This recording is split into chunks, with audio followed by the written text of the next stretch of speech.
আজকে ভবানীপুর বিধানসভার মহিলা মোর্চার পক্ষ থেকে তারা আমাকে আপনাদের সঙ্গে মিলিত হওয়ার সুযোগ করে দিয়েছে। আমি তাদেরকে ধন্যবাদ জ্ঞাপন করি।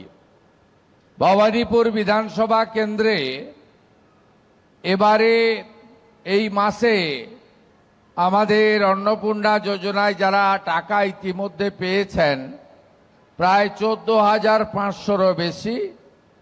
আরও আমাকে দপ্তর থেকে বলা হয়েছে অনুমোদিত হয়েছে আরও প্রায় 2,500, অর্থাৎ 17,000 মা বোন দিদি এই আগস্ট মাসে তারা অন্নপূর্ণা যোজনায় নথিভুক্ত হয়েছে এবং তারা প্রত্যেক মাসেরই দ্বিতীয় সপ্তাহে এই অর্থ তাদের অ্যাকাউন্টে পশ্চিমবঙ্গ সরকার পাঠাবে, যেটা আমরা আপনাদের আগে প্রতিশ্রুতি দিয়েছিলাম।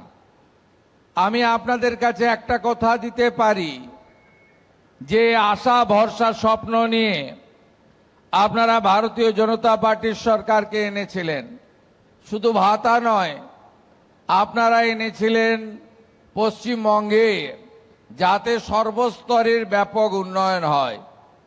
মাননীয় প্রধানমন্ত্রী নরেন্দ্র মোদীজি তিনি নিজে প্রচারে নেতৃত্ব দিয়েছেন। আমাদের সরকারের বয়স খুব বেশি হয়নি, মাত্র 106 দিন এই সরকারের বয়স।